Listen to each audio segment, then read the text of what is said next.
इसलिए ये भूमिका में श्रील प्रभुपाद ने सब कुछ एकदम, भगवत गीता का उद्देश्य क्या है, कौन पढ़ सकते हैं, किसको पढ़ना चाहिए, किस मनोभाव से इस भगवत गीता को पढ़ना चाहिए, ये सब बहुत सुंदर रूप से बताया है। इसलिए ये भूमिका से हम पढ़ते हैं। तो आज हम उसको शेयर कर रहे हैं। कल हम शुरुआत किया था। हम्म। ओम अज्ञानतिमिरन्धस्य, ये गुरु का प्रणाम मंत्र है। फिर रूप गोस्वामी का प्रणाम किया है। फिर वंदे अहं श्री गुरु, ये सब आप लोगों को याद करना भी है, क्योंकि मंगलाचरण याद करना चाहिए। वंदे अहं श्री गुरु श्रीजुत पद कमलम, श्री गुरुन् वैष्णवांश्च, श्री रूपं साग्रजातं, सहगण रघुनाथान्वितं तं सजीवं, साद्वैतं सावधूतं परिजन सहितं कृष्ण चैतन्य देवं, श्री राधा कृष्ण पादान् सहगण ललिता श्री विशाखान्वितांश्च। इसका अर्थ है, मैं अपने गुरु के चरण कमलों तथा समस्त वैष्णवों के चरणों को नमस्कार करता हूँ। मैं श्रील रूप गोस्वामी तथा उनके अग्रज, अग्रज मतलब बड़े भाई, सनातन गोस्वामी एवं साथ ही रघुनाथ दास, रघुनाथ भट्ट, गोपाल भट्ट एवं श्रील जीव गोस्वामी के चरण कमलों को सादर नमस्कार करता हूँ। मैं भगवान श्री कृष्ण चैतन्य तथा भगवान नित्यानंद के साथ साथ अद्वैत आचार्य गदाधर श्रीवास तथा अन्य पार्षदों को सादर प्रणाम करता हूँ।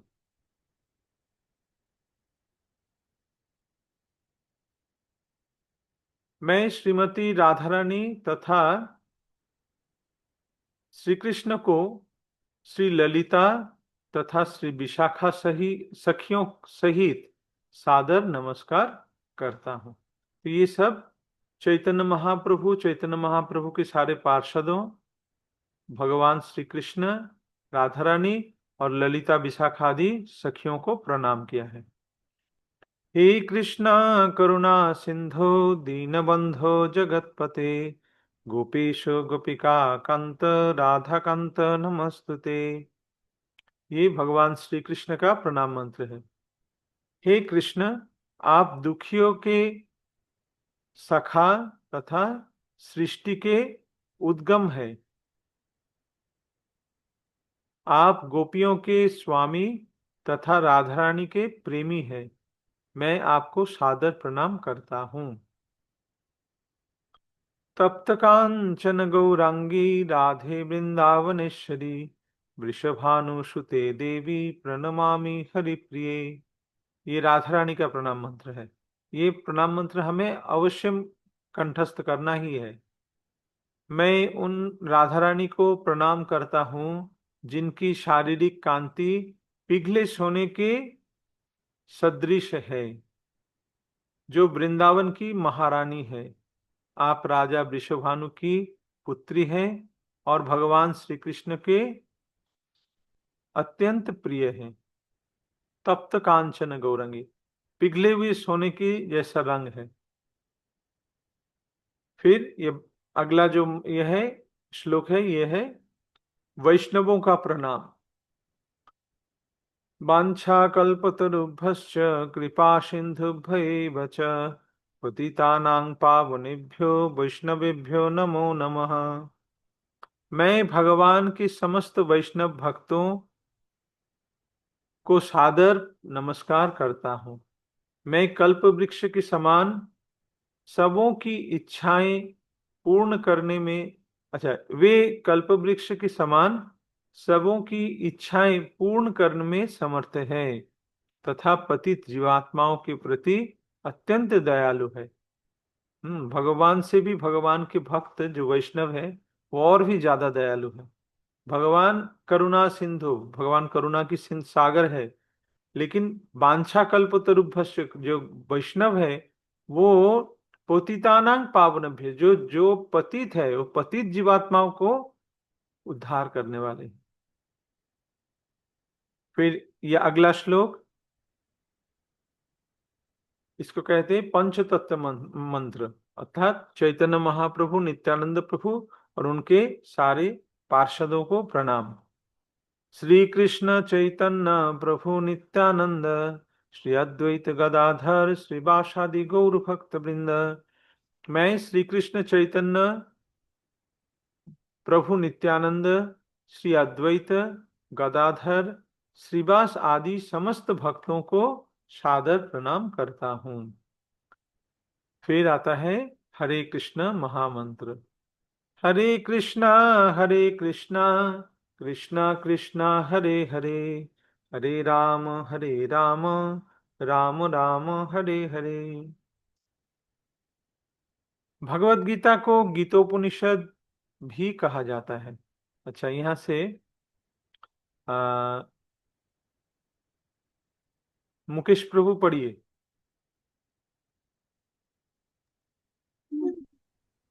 भगवत गीता को गीतोपनिषद भी कहा जाता है। यह वैदिक ज्ञान का सार है और वैदिक साहित्य का सर्वाधिक महत्वपूर्ण उपनिषद है। निसंदेह भगवत गीता पर अंग्रेजी भाषा में अनेक भाष्य प्राप्त है। अतएव एक अन्य भाष्य की आवश्यकता के बारे में प्रश्न किया जा सकता है। इस प्रस्तुत संस्करण का प्रयोजन इस प्रकार बताया जा सकता है। हाल ही में एक अमेरिकी महिला ने मुझसे भगवत गीता के एक अंग्रेजी अनुवाद की संस्तुति चाही। निस्संदेह अमेरिका में भगवत गीता के अनेक अंग्रेजी संस्करण उपलब्ध है, लेकिन जहाँ तक मैंने देखा है, केवल अमेरिकी ही नहीं अपितु भारत में भी उनमें से कोई पूर्ण रूप से प्रमाणिक संस्करण नहीं मिलेगा, क्योंकि लगभग हर एक संस्करण में भाष्यकार ने भगवत गीता यथारूप के मर्म का स्पर्श किए बिना अपने मतों को व्यक्त किया है। हाँ, तो लोग पूछ सकते हैं कि ये दूसरा एक अंग्रेजी अनुवाद भाष्य लिखने का क्या जरूरत है। प्रभुपाद जी उसका उत्तर दे रहे हैं कि कोई भी भगवत गीता के जितने सारे अंग्रेजी अनुवाद है, वो एक भी प्रामाणिक नहीं है। वो सब उसमें भगवान श्री कृष्ण को ठीक तरह से प्रस्तुत नहीं किया गया। वो अपनी मनगढ़ंत कुछ भाष्य वहां पे ऐड कर दिए हैं। तो इसीलिए प्रभुपाद कहते हैं कि क्योंकि लगभग हर एक संस्करण में भाष्यकार ने भगवत गीता यथारूप के मर्म का स्पर्श किए बिना अपने मतों को व्यक्त किया है। ये सबसे बहुत इंपॉर्टेंट है। आपको जितनी सारे भगवत गीता मिलेंगे उसमें यही दिखेगा। हम्म विशेषतः जो अंग्रेजी है, अभी हिंदी का भी वैसा ही अवस्था है। मतलब सब अगर वो भक्त नहीं होते तो उनका भाष्य भी गलत होता है। और वो गलत भाष्य पढ़ने से क्या होता है, कल हमने सुना था कि आ, मायावादी भाष्य सुनने से क्या होता है, हमारा सर्वनाश होता है। तो इसीलिए ये भाष्य प्रभुपाद ने अंग्रेजी में लिखा है। राखी माता जी पढ़िए भगवत गीता का मर्म। भगवत गीता का मर्म भगवत गीता में ही व्यक्त है। यह इस प्रकार है, यदि हमें किसी औषधि विशेष का सेवन करना हो तो उस पर लिखे निर्देशों का पालन करना होता है। हम मनमाने ढंग से या मित्र की सलाह से औषधि नहीं ले सकते हैं। इसका सेवन लिखे हुए निर्देशों के अनुसार या चिकित्सक के निर्देश अनुसार करना होता है। इसी प्रकार भगवत गीता को इसके वक्ता द्वारा दिए गए निर्देश अनुसार ही ग्रहण या स्वीकार करना चाहिए। भगवत गीता के वक्ता भगवान श्री कृष्ण है। भगवत गीता के प्रत्येक पृष्ठ पर उनका उल्लेख भगवान के रूप में हुआ है। निसंदेह भगवान शब्द कभी कभी किसी भी अत्यंत शक्तिशाली व्यक्ति या किसी शक्तिशाली देवता के लिए प्रयुक्त होता है, और यहाँ पर भगवान शब्द निश्चित रूप से भगवान श्री कृष्ण को एक महान व्यक्तित्व वाला बताता है, किंतु साथ ही हमें यह जानना होगा कि भगवान श्री कृष्ण पूर्ण पुरुषोत्तम भगवान है, जैसा कि शंकराचार्य, रामानुचार्य, माधवाचार्य, निम्बार्क स्वामी, श्री चैतन्य महाप्रभु तथा भारत के वैदिक ज्ञान के अत्यंत अन्य विद्वान आचार्यों ने पुष्टि की है। भगवान ने भी स्वयं भगवत गीता में अपने को परम पुरुषोत्तम भगवान कहा है, और ब्रह्म संहिता में भी तथा पुराणों में विशेषतया श्रीमद् भागवत में जो भगवत पुराण के नाम से विख्यात है, वो इसी रूप में स्वीकार किए हैं।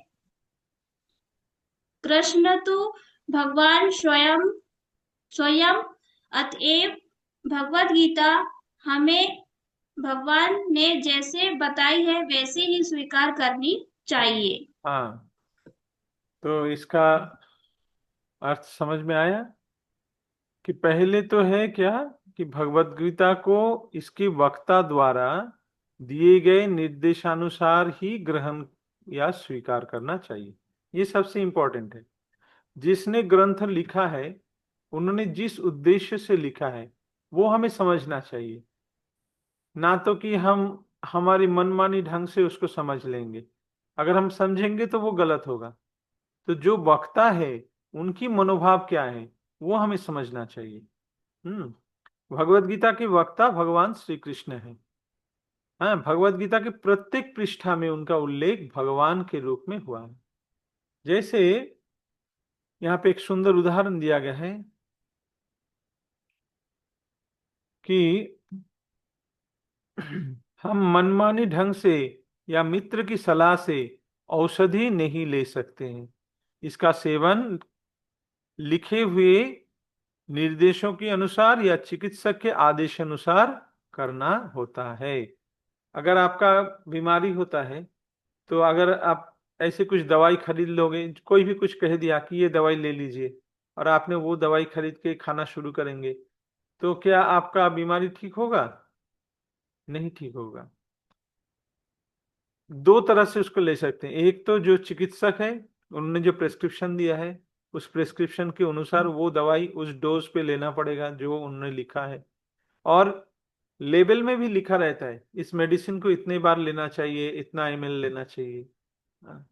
तो ये दोनों से हमें इसको ग्रहण करना चाहिए। हमारी मनमानी ढंग से करने से गलती होगा। इसी तरह भगवत गीता भी भगवान जो इनका जो प्रिस्क्रिप्शन जो दे रहे हैं, जो डॉक्टर है वो कौन है? भगवान श्री कृष्ण है। श्री कृष्ण जैसे उसको बताते हैं उसी तरह हमें इसको ग्रहण करना चाहिए, जैसे कि अर्जुन ने इसको स्वीकार किया था। अभी यहाँ पे भगवत गीता में भगवान श्री कृष्ण को भगवान के रूप में बताया गया। श्री भगवान उवाच, हर पृष्ठा में वहां पे है श्री भगवान उवाच, अर्थात श्री भगवान ने कहा। तो वहां पे तो ऐसे भी कह सकते थे कि श्री कृष्ण उवाच, कृष्ण उवाच, जैसे अर्जुन उवाच, संजय उवाच, ऐसा लिखा ना। उवाच मतलब बोला है, बोले। तो ऐसा ना लिख के कृष्ण उवाच नहीं लिखा है, क्या लिखा है? श्री भगवान उवाच, अर्थात कृष्ण श्री भगवान है, इसका उल्लेख भगवत गीता में होता है। कभी कभी ऐसे कोई महान व्यक्तित्व के लिए या तो कोई महान देवता के लिए भी भगवान शब्द का प्रयोग होता है, लेकिन यहाँ पे जो भगवान शब्द का जो प्रयोग हो रहा है वो परमेश्वर भगवान के लिए ही हो रहा है। भगवान शब्द का अर्थ क्या है? भगवान शब्द का अर्थ है जैसे रूपवान। रूपवान मतलब जिनका रूप है। धनवान मतलब जिनका धन है। हाँ, तो ऐसे धन जिसका है वो धनवान है। तो भगवान मतलब क्या है? भग जिसका है। भग मतलब ऐश्वर्य। तो 6 प्रकार के ऐश्वर्य होते हैं। वो 6 प्रकार के ऐश्वर्य जिन व्यक्ति में पूर्ण रूप से होता है, संपूर्ण रूप से होता है, उनको कहते हैं भगवान। तो ये केवल और केवल श्री कृष्ण के लिए ही प्रयोज्य है, उपयुक्त है। हम्म जैसा कि शंकराचार्य, रामानुजाचार्य, मध्वाचार्य, निम्बार्क स्वामी, श्री चैतन्य महाप्रभु तथा भारत के वैदिक ज्ञान के अन्य विद्वान आचार्यों ने पुष्टि किया है। क्या किया है पुष्टि? कि श्री कृष्ण, भगवान श्री कृष्ण को एक महान पुरुष के रूप में सूचित करता है, किंतु साथ ही हमें ये जानना होगा कि भगवान श्री कृष्ण पूर्ण पुरुषोत्तम भगवान है। जैसे कि शंकराचार्य, रामानुजाचार्य, मध्वाचार्य या तो सारे विद्वान आचार्यों ने ऐसी पुष्टि की है कि कृष्णस्तु भगवान स्वयं। यहाँ पे जो लिखा है, भागवत, जो हम भागवत के बारे में बोल रहे हैं कि भागवत काल, श्रीमद् भागवत का प्राकट्य दिवस है कल, अर्थात ये जो सप्ताह चल रहा था, ये सप्ताह में सुखदेव गोस्वामी ने भागवत कथा परीक्षित महाराज को सुनाया था, और कल उनका आखिरी अंतिम दिवस है। अर्थात इसीलिए ये इसको कहते हैं भागवत की प्राकट्य, भागवत, श्रीमद् भागवत का प्राकट्य। तो श्रीमद् भागवत, वहां पे कहा गया कृष्णस्तु भगवान स्वयं, कृष्ण ही स्वयं भगवान है।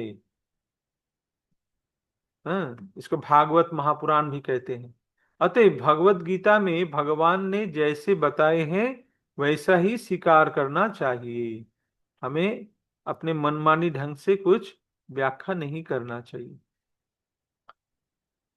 भगवत गीता के 4th अध्याय में भगवान कहते हैं, इमं विवस्वते जोग प्रक्तवान हम अव्ययम विवस्वान मन विप्राहो मनोरिक्षा को व्यब्रवीत एवं परंपरा प्राप्तम इमं राजर्षयो विदुः सकालिनेह महता योग नष्ट परंतप स एवायं मया ते अद्य योग प्रक्तः पुरातनः भक्तोऽसि मे सखा चेति रहस्यं हेतदुत्तमम्।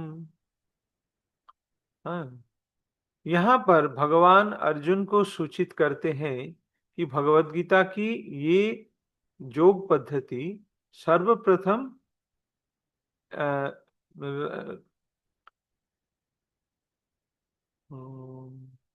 राजराजेश्वर प्रभु इसको पढ़िए।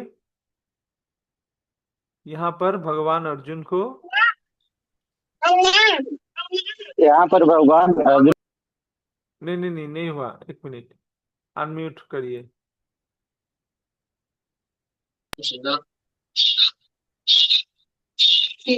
आपका यहाँ पर भगवान दोनों फोन ऑन है क्या? दोनों फोन ऑन है? ले गए प्रभु इधर। हाँ हाँ, बोलिए।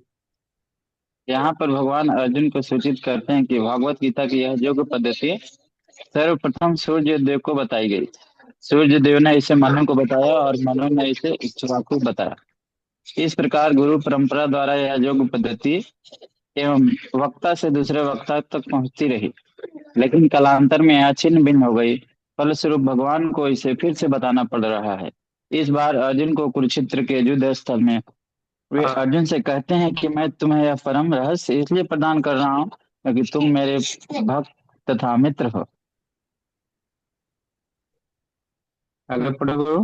हाँ, तो ये भगवत गीता का इतिहास बता रहे हैं कि भगवत गीता, भगवान 4th अध्याय में कहते हैं इमं विवस्वते योगम, ये भगवत गीता की योग पद्धति, ये ज्ञान सर्वप्रथम मैंने सूर्यदेव को बताई गई।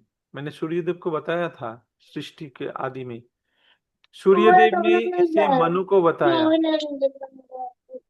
सूर्यदेव ने इसे मनु को बताया और मनु ने इसको इक्ष्वाकु को बताया।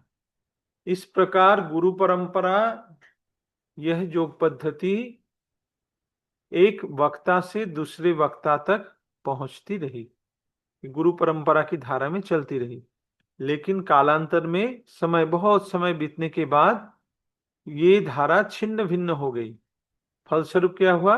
भगवान भगवान को इसे फिर से बताना पड़ा। इस बार किसको बताए? अर्जुन को बताए। तो ऐसा नहीं कि अर्जुन को पहले बताए, ये पहले सृष्टि के आदि में सूर्यदेव को बताए गए थे, लेकिन वो परंपरा नष्ट हो गया था, इसलिए फिर से बताना पड़ा। ठीक है। अच्छा, मुकेश प्रभु पढ़िए। वे अर्जुन से कहते हैं,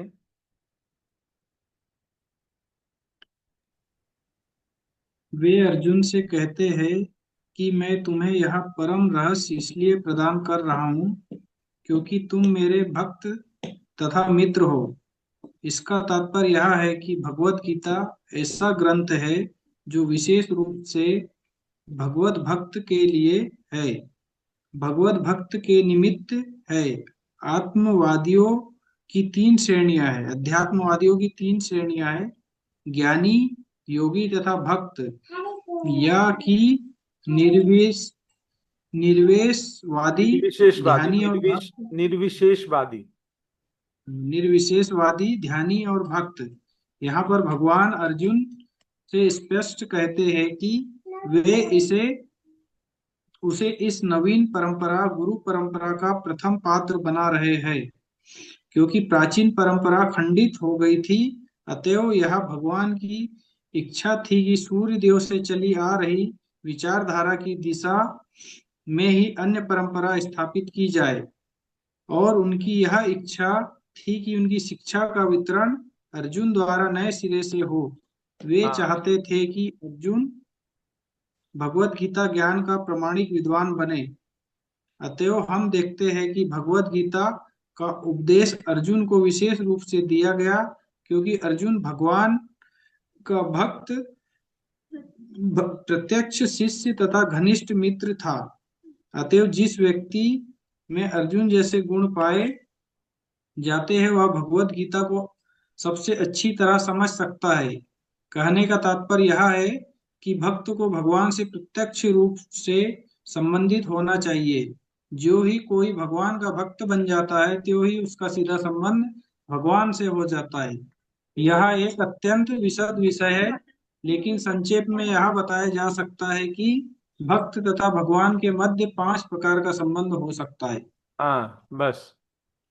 तो यहाँ पे भगवत गीता का इतिहास बताए हैं कि पहले मैंने ये विवस्वान मतलब सूर्यदेव को बताया था, फिर वो परंपरा खंडित हो गया, इसीलिए मैंने फिर से वो ज्ञान अर्जुन को दे रहा हूं। और किस लिए दे रहा हूं? कि तुम मेरे भक्त हो, क्योंकि तुम मेरे भक्त तथा मित्र हो। तो पहला योग्यता क्या है? भक्त होना है। अगर हम भक्त नहीं होते हैं तो हमें भगवत गीता का ज्ञान प्राप्त नहीं हो सकता। अध्यात्मवादियों के तीन श्रेणियां होते हैं, योगी, ज्ञानी, जोगी तथा भक्त, या निर्विशेषवादी, ध्यानी और भक्त। हम्म तीन प्रकार के होते हैं। एक होता है ज्ञानी, हाँ, जो निर्विशेषवादी भी कहते हैं, वो भगवान का निराकार रूप का ध्यान करते हैं, ब्रह्म का ध्यान करते हैं, ब्रह्म ज्योति का ध्यान करते हैं। हाँ, जोगी, जोगी परमात्मा का ध्यान करता है, भगवान के अंदर में, हमारे अंदर में जो परमात्मा है उसका ध्यान करता है। और भक्त क्या करते हैं? भगवान की सेवा करता है, परम पुरुषोत्तम भगवान श्री कृष्ण का सेवा करता है। यहाँ परम भगवान अर्जुन से स्पष्ट कहते हैं कि वे उसे इस नवीन परंपरा का प्रथम पात्र बना रहे हैं। अर्जुन प्रथम पात्र बन रहे हैं। पहले एक बार दे चुके थे, लेकिन वो परंपरा खंडित होने के कारण फिर से मैं तुम्हें ये परंपरा यहां से स्टार्ट कर रहा हूं।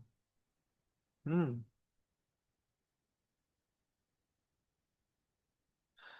और अर्जुन का क्या योग्यता क्या था? कि वो, क्योंकि अर्जुन कृष्ण का, भगवान का भक्त था, अतएव जिस व्यक्ति में अर्जुन जैसे गुण पाए जाते हैं वो भगवत गीता की सबसे अच्छी तरह समझ सकता है। तो हमें क्या करना है? अर्जुन जैसे गुण हमें प्राप्त करना है, मतलब हमें भगवान की भक्त बनना है। जो कि कोई भगवान का भक्त बन जाता है तो ही उसका सीधा संबंध भगवान से हो जाता है। ये एक अत्यंत विशेष विशद विषय है, लेकिन संक्षेप में ये बताया जा सकता है कि भक्त तथा भगवान के मध्य 5 प्रकार का संबंध हो सकता है। वो 5 प्रकार का संबंध क्या है, वो हम काल चर्चा करेंगे। ठीक है, तो आज क्या क्या हमें क्या क्या ज्ञान प्राप्त हुआ कि भगवान ने ये ज्ञान किसको पहले दिया, इसका पूरा इतिहास पता चला। फिर हमें क्या योग्यता होना चाहिए ये भगवत गीता को समझने के लिए, वो हमें पता चला। और अर्जुन भगवान के भक्त थे, इसीलिए भगवान अर्जुन को ये गीता का ज्ञान दान किया है। तो ये भगवत गीता पढ़ने के पहले ही प्रभुपाद ये हमें बता रहे हैं, इसलिए कि हमें उस मनोभाव से ये भगवत गीता को पढ़ना चाहिए कि परम पुरुषोत्तम भगवान श्री कृष्ण है और हम भगवान के भक्त हैं। ना तो हम ज्ञानी या तो जोगी, ऐसा नहीं, हम भगवान के भक्त के रूप में भगवान के इस ग्रंथ को पढ़ेंगे। तो हम अर्जुन का जैसा मनोभाव था, तो हम इसका रहस्य जान पाएंगे। ठीक है।